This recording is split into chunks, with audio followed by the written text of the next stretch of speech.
Hello friends, welcome back to my channel. I am Soni Singh. आज के video में हम लोग क्लास 12 के चैप्टर 2 के पार्ट 2 के बारे में बात करने वाले हैं। पार्ट 2 क्यों टीचर? पार्ट 1 में हम लोगों ने ऑलरेडी मेरे चैनल पे वीडियो अपलोडेड, अगर आप लोगों ने नहीं देखी है तो मैं आई बटन पे लिंक दे दूंगा, आप लोग देख लीजिएगा। उसमें मैंने स्टार्टिंग से मैंने कहा था उस वीडियो में कि इस वीडियो मतलब चैप्टर 2 के 4 पार्ट्स में वीडियो होंगे ताकि आप लोग सारे कॉन्सेप्ट को अच्छे से समझ में आए।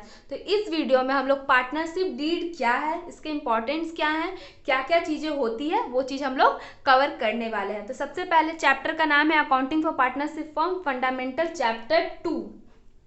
अब आज के वीडियो का पॉइंट क्या है टीचर? आज के वीडियो का पॉइंट है पार्टनरशिप डीड और एक इम्पॉर्टेंट अनाउंसमेंट। मैं आप लोगों जिस दिन लास्ट वीडियो आएगा उस वीडियो के डिस्क्रिप्शन बॉक्स में मैं इस चैप्टर के इम्पॉर्टेंट क्वेश्चन और उस वीडियो में मैं कुछ शॉर्ट ट्रिक्स, क्या पढ़ना चाहिए, कैसे पढ़ना चाहिए मैं पहले ही बता चुकी हूँ। अगर आप लोग उस पर कुछ वीडियो कमेंट बॉक्स में कमेंट कीजिएगा।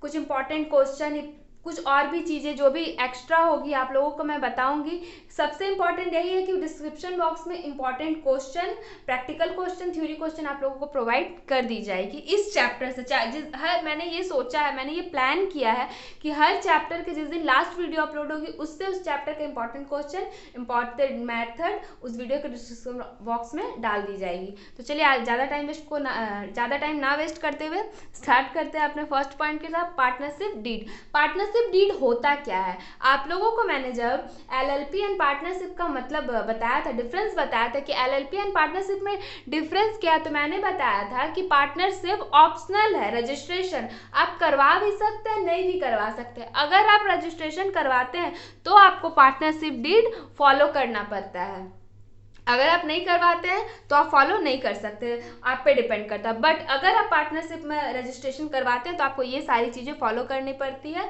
एक एग्रीमेंट बनता है जिसको बोला जाता है पार्टनरशिप डीड। तो टीचर पार्टनरशिप डीड है क्या? सबसे पहले डेफिनेशन पढ़ते हैं।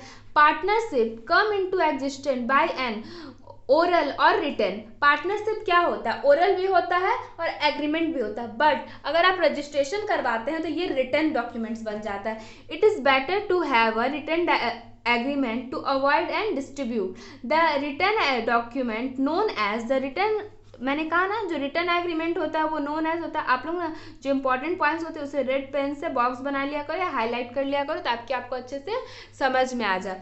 तो रिटर्न डॉक्यूमेंट होता है, क्या नाम से जाना जाता है? Partnership deed, details and terms and condition of partner. Partnership deed में कॉन्ट्रैक्ट की जो भी आपने एग्रीमेंट किया उसके डिटेल्स एंड सारी डिटेल्स, टर्म्स एंड कंडीशन, हर चीज़ में अगर हम लोग एग्रीमेंट करते हैं तो टर्म्स एंड कुछ कंडीशंस होते हैं, कुछ अच्छी चीज़ें आपको बोली जाती है, आपको ऐसे करना ऐसे नहीं करना, कुछ एंड रूल्स एंड रेगुलेशन होते हैं। पार्टनरशिप डीड में भी वही होता है।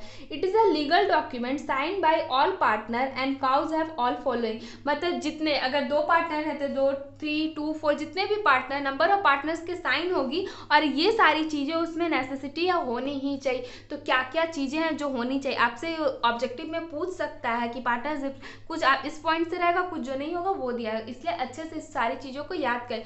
First, name and address of a firm. जो भी फर्म आप बना रहे हैं उस फर्म का नेम एंड कहाँ पे एड्रेस है वो होना चाहिए। दूसरा, डिस्क्रिप्शन ऑफ पार्टनर। पार्टनर के बारे में क्या है, फर्म के पार्टनर कैसा है, कितना इन्वेस्ट कर, जो भी सारी चीज़ें होनी। तीसरा, डिस्क्रिप्शन ऑफ फर्म। फर्म किस बेसिस पे बन रहा, फर्म का क्या मेन रोल क्या है, क्या बनाना है, क्या मैन्युफैक्चरिंग करना, प्रोडक्शन करना, वो रहना चाहिए।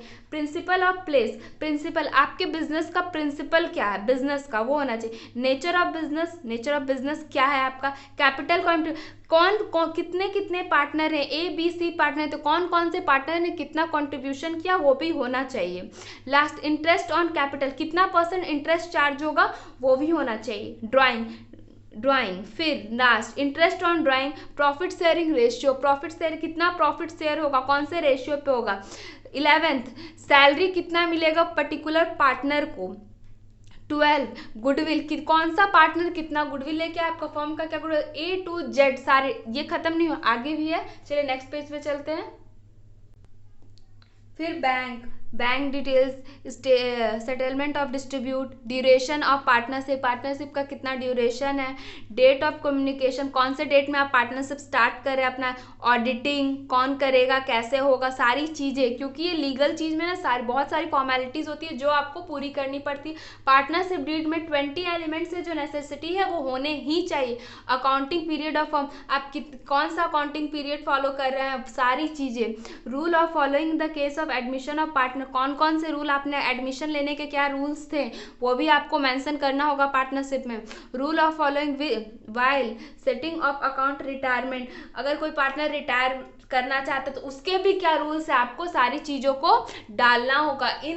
क्यों डालना होगा टीचर, क्यों ऐसा होता है कि सारी चीज़ों को इन्फॉर्म करना होता है? इसलिए होता है कि अगर मान लीजिए आपका कोई भी पार्टनर आपके साथ फ्रॉड करता है, कुछ भी होता है, तो आप कोर्ट में जाके उसके खिलाफ केस कर सकते हैं। अपना कोई अमाउंट का फ्रॉड करता है तो आप उससे जाके रिकवर कर सकते हैं। अगर आप ऐसा नहीं करेंगे तो आपका बहुत लॉस हो जाएगा। इसीलिए पार्टनरशिप में डीड में प्रॉपर जो जो चीज़ें हैं आपको पार्टनरशिप डीड में लिखना कंपलसरी हो जाता है। फिर importance of partnership deed, importance of partnership deed का क्या है, सिंपल है, फिर भी मैंने डेफिनेशन लिख दिया। इस regulated the right and duties and liabilities of each partner, इसको रेगुलेट किया जाता है कि पार्टनर्स का राइट क्या है, ड्यूटी क्या है, इसका लायबिलिटीज क्या है, एवरीवन, हर कुछ लिखा होना चाहिए।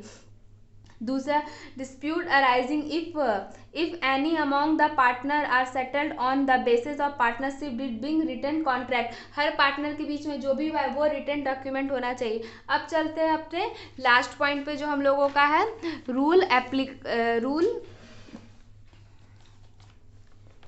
Rule applicable in absence of partnership. अब कुछ रूल्स होते हैं कि अगर मान लीजिए आपका पार्टनर नहीं है तो उसके रिगार्डिंग आप लोगों का क्या रूल है। Profit partnership act 1932 will be applicable, profit sharing ratio होना चाहिए, इंटरेस्ट ऑन कैपिटल, अगर नहीं भी है तो उसको मिलेगा। अगर एग्रीमेंट में ऐसा नहीं कि कोई पार्टनर एब्सेंस है उस दिन उसका प्रॉफिट आया तो उसको नहीं मिलेगा, सारी चीज़ें मिलेगी, उसके कंसर्न से मिलेगी। एक भी पार्टनर, हर पार्टनर का अपना अपना राइट्स है, मैंने राइट्स ऑफ पार्टनर में बताया था आपको, सारी डिटेल्स आपको दी थी कि हर पार्टनर का राइट होता है, उसके साथ उसका राइट नहीं छीना जा सकता है।